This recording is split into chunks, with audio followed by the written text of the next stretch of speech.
Hello everyone. हम पढ़ रहे थे भारत में क्रांतिकारी आंदोलन। जो हम पढ़ रहे थे क्रांतिकारी आंदोलन को हमने टू पार्टों में डिवाइड किया था। भारत में क्रांतिकारी आंदोलन और भारत से बाहर क्रांतिकारी आंदोलन। जो भारत में क्रांतिकारी आंदोलन थे उनकी दो शाखाएं पड़ी थी, प्रथम चरण और द्वितीय चरण। ये हमारा पोर्शन पूरा हो चुका है और आज हम स्टार्ट करेंगे भारत से बाहर क्रांतिकारी आंदोलन। जो भारत से बाहर क्रांतिकारी आंदोलन है उसमें सबसे पहले हम देखेंगे क्या कि भारत से बाहर जो क्रांतिकारी आंदोलन हुए हैं उनका कारण क्या था। भारत से बाहर क्रांतिकारी आंदोलनों का कारण, उसके बाद हम देखेंगे भारत से बाहर क्रांतिकारी आंदोलन कहाँ कहाँ पर हुए। तो भारत से बाहर क्रांतिकारी आंदोलन तीन शाखाओं में विभाजित थे। मेनली कौन कौन से? यूरोप, अमेरिका और तीसरे थे मध्य एशिया। यूरोप में जो क्रांतिकारी घटनाएं हुई है वो हुई है ब्रिटेन, जर्मनी और फ्रांस। ब्रिटेन, जर्मनी और फ्रांस। जबकि जो अमेरिका में क्रांतिकारी गतिविधियां हुई है संयुक्त राज्य अमेरिका और उसके अलावा है कनाडा और यूएसए। ओके। जबकि जो मध्य एशिया में क्रांतिकारी गतिविधियां हुई है तुर्की और अफगानिस्तान। तुर्की में अफगानिस्तान में क्रांतिकारी गतिविधियां हुई है। यानी कि भारत से बाहर क्रांतिकारी गतिविधियों में हम तीन पढ़ेंगे। कौन कौन सी? यूरोप में क्रांतिकारी गतिविधियां, इसके अलावा अमेरिका में क्रांतिकारी गतिविधियां और तीसरा है मध्य एशिया में क्रांतिकारी गतिविधियां। सबसे पहले हम स्टार्ट करते हैं। इससे पहले हम देखेंगे कि भारत से बाहर जो क्रांतिकारी आंदोलन थे उनका कारण क्या था। यानी कि भारत में जो क्रांतिकारी गतिविधियां चल रही थी तो क्या वजह थी कि भारत से बाहर भी क्रांतिकारी गतिविधियां हुई। इसका सबसे पहला कारण है कि जो भारत में जब क्रांतिकारी गतिविधियां करते थे तो उसके बाद सरकार उन्हें गिरफ्तार कर लेती थी और उन्हें सजा देती थी। तो वे गिरफ्तारी से बचने के लिए अथवा सजा से बचने के लिए, यानी कि सरकार के द्वारा जो गिरफ्तारी अथवा सजा से बचने के लिए उन्होंने भारत से बाहर क्रांतिकारी गतिविधियां आरंभ की। पहला कारण है गिरफ्तारी अथवा सजा से बचने के लिए। दूसरा कारण था भारत से बाहर क्रांतिकारी आंदोलन प्रारंभ करने का कि जो ब्रिटिशर्स की जो नीतियां थी, जो ब्रिटिश सरकार की जो नीतियां थी उन्हें दुनिया के समक्ष उजागर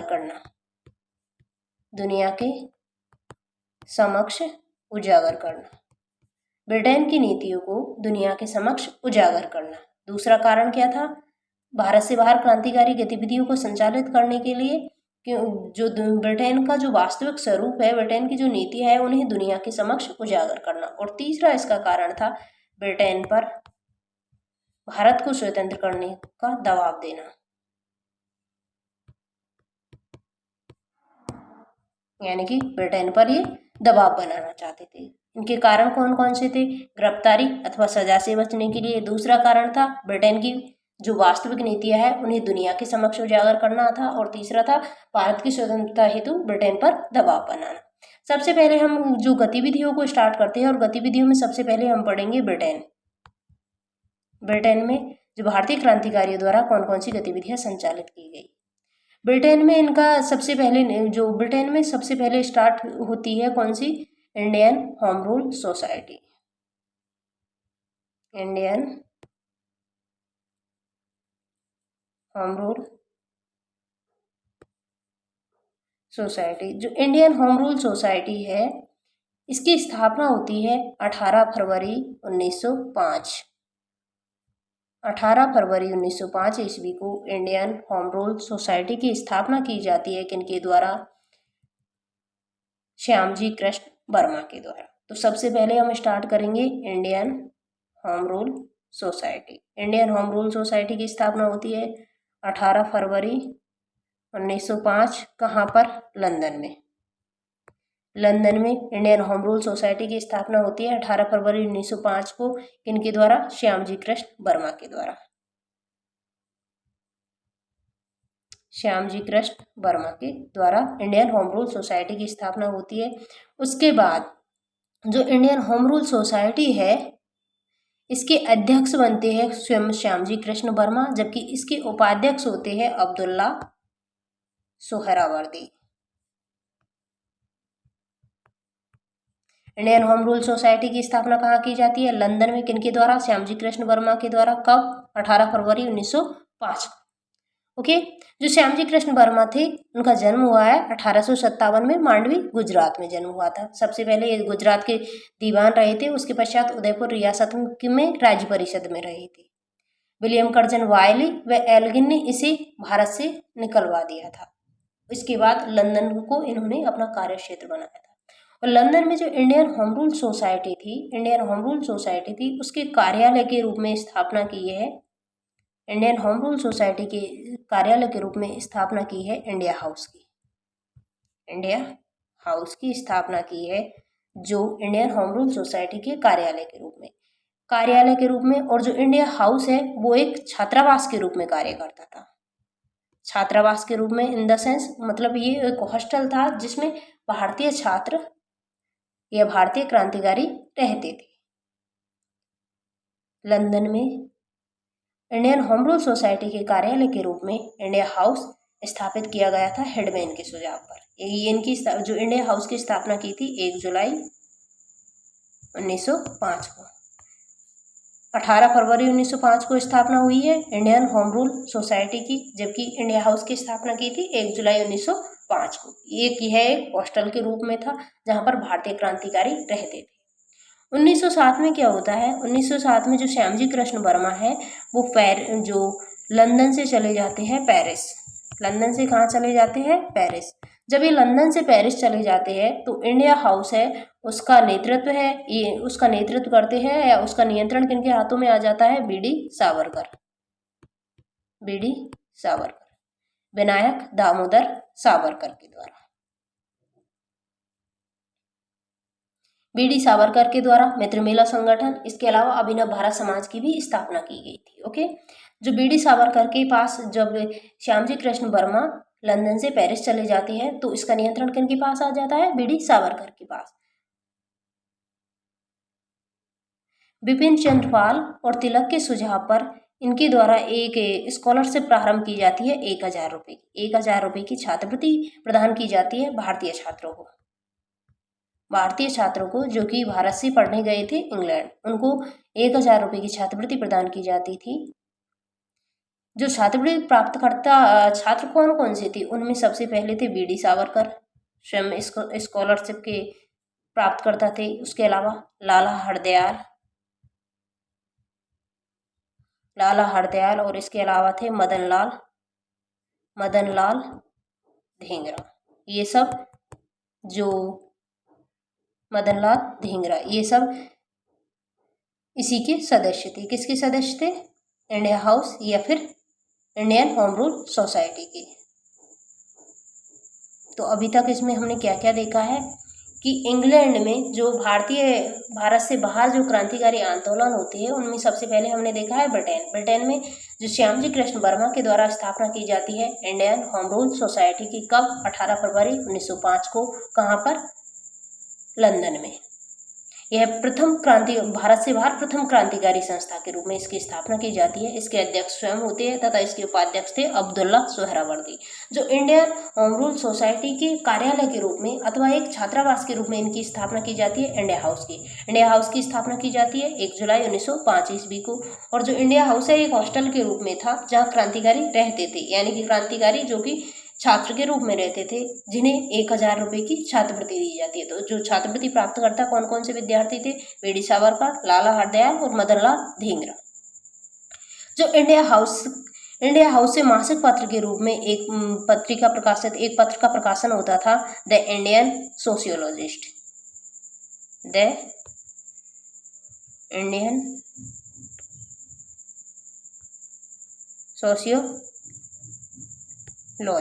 इंडियन सोशियोलॉजिस्ट पत्र का प्रकाशन होता है इंडिया हाउस से होता है मासिक पत्र के रूप में। तो द इंडियन सोशियोलॉजिस्ट पत्र का प्रकाशन किया जाता है। इस पर लिखा होता था कि स्वतंत्रता की उत्पत्ति तथा राजनीतिक, सामाजिक एवं धार्मिक सुधार। वर्ष 1907 में जब लंदन से पेरिस चले जाते हैं कौन? श्यामजी कृष्ण वर्मा जब जाते हैं लंदन से पेरिस, तो ये किन के साथ काम करते हैं? लंदन से जब ये पेरिस जाते हैं तो पेरिस में इनके सहयोग जो पेरिस में ये जो मैडम भीकाजी कामा है, मैडम भीकाजी रुस्तम कामा, जिसे कहा जाता है मदर ऑफ इंडियन रिवॉल्यूशन, तो पेरिस में मैडम भीकाजी कामा के सहयोगी के रूप में कार्य करते हैं। जब श्यामजी कृष्ण वर्मा लंदन से पेरिस जाते हैं तो इंडिया हाउस का नियंत्रण तो आ गया था किसके पास में? बीडी सावरकर के पास में, और जो ये स्वयं है श्यामजी कृष्ण वर्मा, वो मैडम भीकाजी कामा के साथ मिलकर क्रांतिकारी गतिविधियां संचालित करते हैं। कहाँ पर? पेरिस। और वर्ष 1930 में पेरिस से इसके बाद जो पेरिस से जेनेवा चला जाते हैं और 1930 में इनका देहांत हो गया, मतलब श्यामजी कृष्ण वर्मा। इंडिया हाउस के द्वारा कौन कौन सी गतिविधियां संचालित की जाती है? इंडिया हाउस के एक सदस्य थे कौन? मदन लाल धिंगरा, जिनके द्वारा करजन वायले की हत्या कर दी थी। उसके अलावा जो नासिक षड्यंत्र केस थे, नासिक षड्यंत्र केस में जो बीडी सावरकर थे उन्हें गिरफ्तार कर लिया गया था। नासिक षड्यंत्र केस में क्या होता है? अनंत लक्ष्मण करकरे के द्वारा नासिक के जज जैक्सन की हत्या कर दी जाती है। तो नासिक षड्यंत्र केस के तहत बीडी सावरकर को गिरफ्तार कर लिया जाता है। इस प्रकार 1909 तक आते आते लंदन में क्रांतिकारी गतिविधियों के लिए रहना मुश्किल हो गया, अतः उन्होंने फ्रांस व जर्मनी को अपना केंद्र बना लिया। तो सबसे पहले हमने देखा है भारत से बाहर क्रांतिकारी आंदोलन। भारत से बाहर क्रांतिकारी आंदोलन में सबसे पहले स्टार्ट किया था ब्रिटेन में क्रांतिकारी आंदोलन। ब्रिटेन में सबसे प्रमुख संस्था है Indian home rule society. Indian home rule society की स्थापना की जाती है 18 फरवरी 1905 को। कहाँ पर? लंदन में। किनके द्वारा? श्यामजी कृष्ण वर्मा के द्वारा। इनके अध्यक्ष स्वयं श्यामजी कृष्ण वर्मा थे, उपाध्यक्ष थे अब्दुल्ला सोहरावर्दी। इनके द्वारा जो इंडियन होम रूल सोसाइटी है, इनके कार्यालय अथवा छात्रावास के रूप में स्थापना की जाती है इंडिया हाउस की 1 जुलाई 1905 को। यह एक हॉस्टल के रूप में कार्य करता है और जहाँ पर भारतीय क्रांतिकारी रहते थे। इनके द्वारा एक छात्रवृत्ति स्टार्ट की जाती है 1000 रुपये की, जिसके तहत जो कि भारतीय छात्रों को दी जाती थी। इनमें बीडी सावरकर, लाला हरदयाल और मदन लाल धिंगरा प्रमुख थे। जब श्यामजी कृष्ण लंदन से पेरिस चले जाते हैं तो इंडिया हाउस का नियंत्रण किनके हाथों में आ जाता है? बीडी सावरकर की। और जब जो लंदन से पेरिस जाते हैं तो जो श्यामजी कृष्ण वर्मा है वो मैडम भीकाजी कामा के साथ मिलकर काम करते हैं, और बाद में पेरिस से कहाँ चले जाते हैं? जेनेवा, और जेनेवा में ही वर्ष 1930 में इनका देहांत हो जाता है। तो अब तक हमने क्या क्या देखा है? अब तक हमने जो इंग्लैंड या ब्रिटेन में क्रांतिकारी गतिविधियां देख चुके हैं। अब हम पढ़ेंगे जर्मनी और फ्रांस में क्रांतिकारी गतिविधियां। दूसरा पॉइंट है हमारा जर्मनी या फ्रांस में क्रांतिकारी गतिविधियां। जर्मनी और फ्रांस में क्रांतिकारी गतिविधियों का संचालन मेनली किया जाता है मैडम भीकाजी रुस्तम कामा। मैडम भीकाजी रुस्तम कामा। जो मैडम भीकाजी रुस्तम कामा है, इनका जन्म होता है कहाँ पर? 1861 में मुंबई के पारसी परिवार में। मैडम भीकाजी रुस्तम कामा का जन्म होता है मुंबई के पारसी परिवार में, और इन्होंने फ्रांस को अपनी कर्मस्थली बनाया। 1936 में इनका देहांत हो जाता है कहाँ पर? मुंबई में। इनके द्वारा मेन जो काम किया जाता है वो SS राणा के सहयोग से किया जाता है, और इनके द्वारा अगस्त 1907 में जो जर्मनी के स्टुअर्टगार्ड में, कहाँ पर? स्टुअर्टगार्ड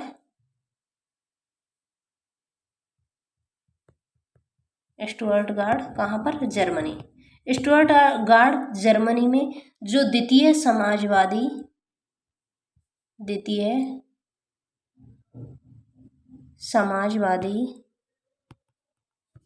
अंतर्राष्ट्रीय कांग्रेस, द्वितीय समाजवादी अंतर्राष्ट्रीय कांग्रेस का आयोजन हो रहा था कहाँ? स्टुअर्टगार्ड जर्मनी में। इसमें भारत का प्रतिनिधित्व किनके द्वारा किया गया है? मैडम भीकाजी रुस्तम कामा के द्वारा। मैडम भीकाजी रुस्तम कामा का इम्पोर्टेंट कार्य है कौन सा? कि अगस्त 1907 में द्वितीय समाजवादी अंतर्राष्ट्रीय कांग्रेस का आयोजन हो रहा था स्टुअर्टगार्ड जर्मनी में। इसमें भारत का प्रतिनिधित्व मैडम भीकाजी ने किया है, और यहाँ पर प्रथम बार मैडम भीकाजी कामा के द्वारा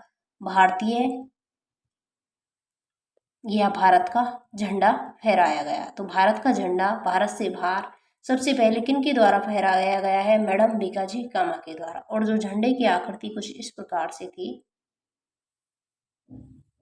इसमें बीच में लिखा था वंदे मातरम। और यहाँ पर 8 स्टार बने हुए थे।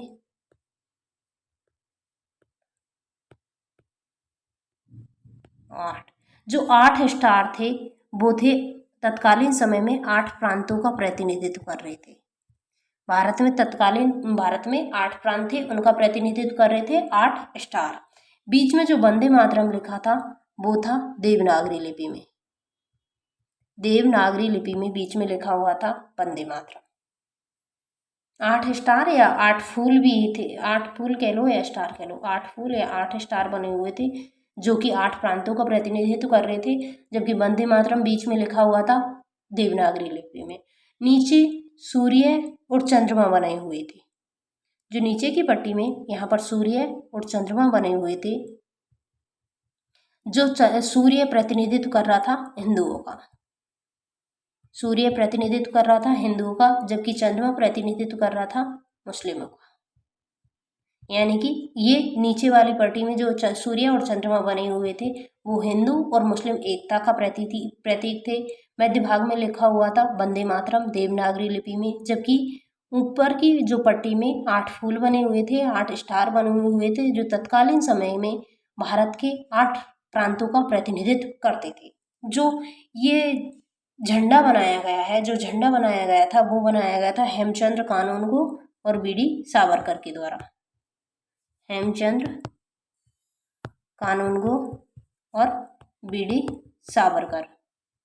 बीडी सावरकर और हेमचंद्र कानूनगो के द्वारा ये तिरंगे की आकृति बनाई गई थी, यानी ये तिरंगे का डिजाइन तैयार किया गया था। और मैडम भीकाजी रुस्तम कामा के द्वारा जो द्वितीय समाजवादी अंतर्राष्ट्रीय कांग्रेस का आयोजन जो कि स्टुटगार्ट जर्मनी में हुआ था, वहां पर प्रथम बार भारत का झंडा फहराया गया था। और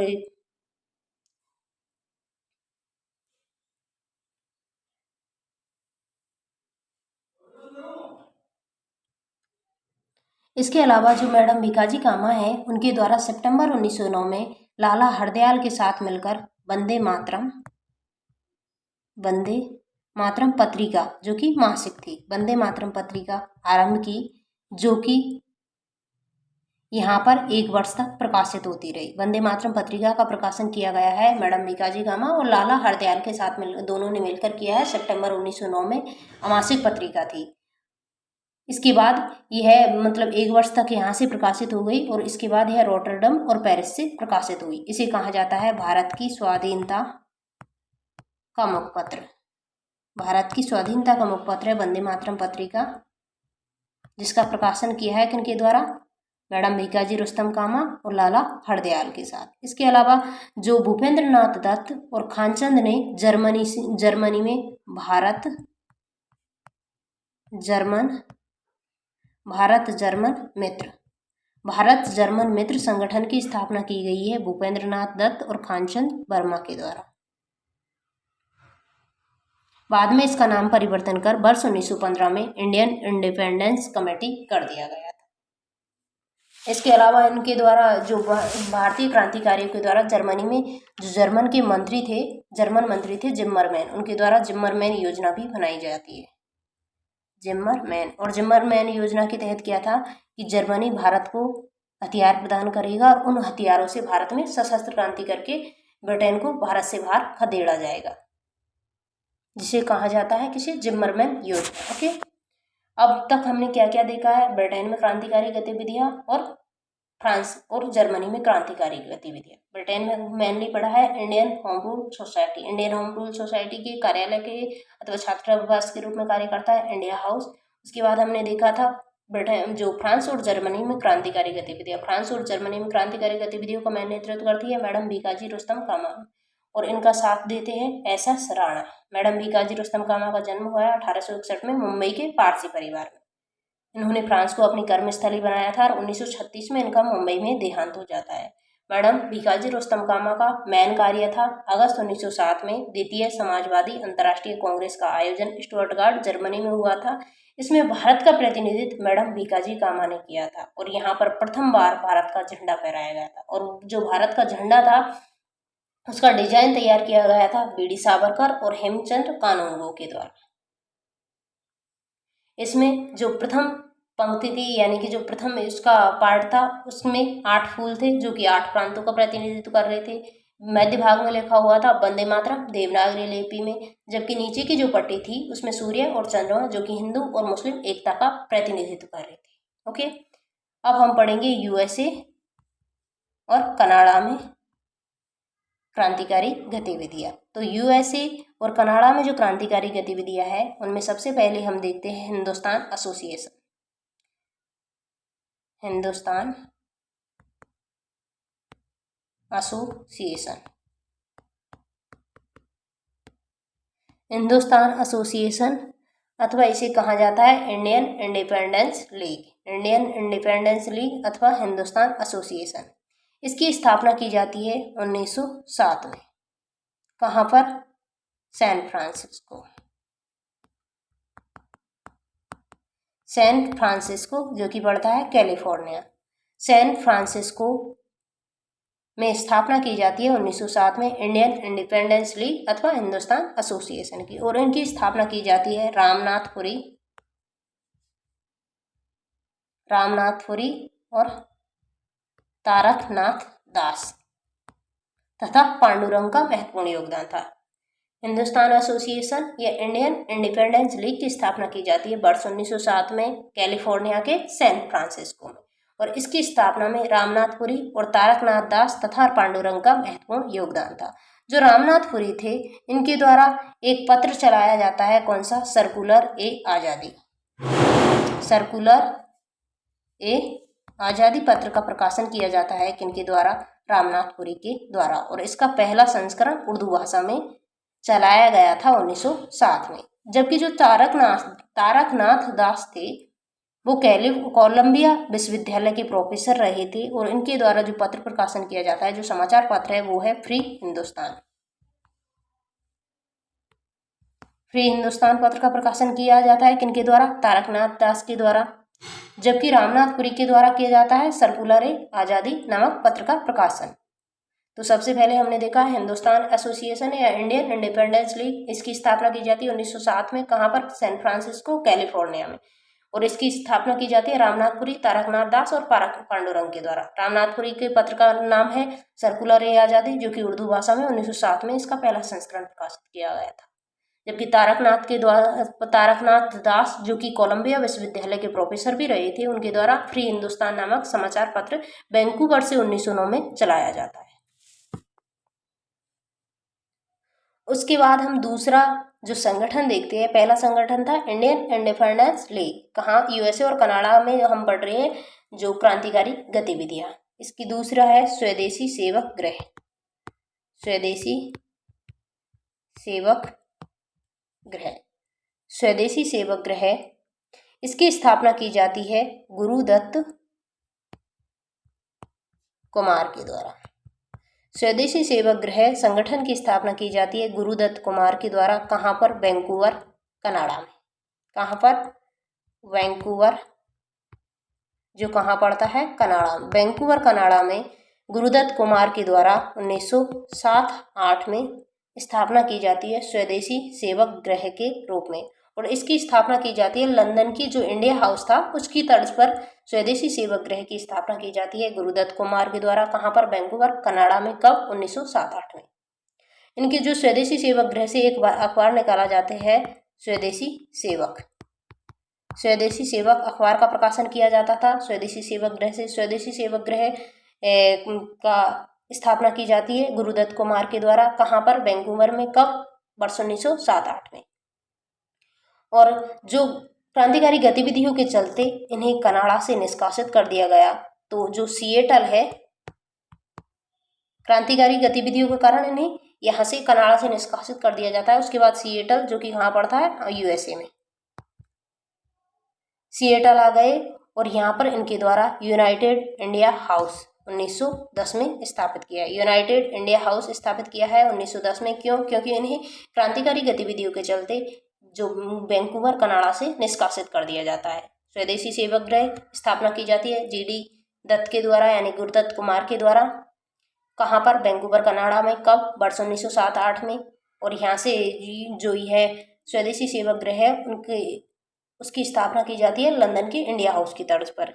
इनके द्वारा स्वदेशी सेवक अखबार निकाला जाता था और वो जो क्रांतिकारी गतिविधियां संचालन के कारण इन्हें कनाडा से निष्कासित कर दिया गया है। तो उसके बाद ये सिएटल यूएसए आ गए और वहां पर इन्होंने स्थापना की है यूनाइटेड इंडिया हाउस। ओके।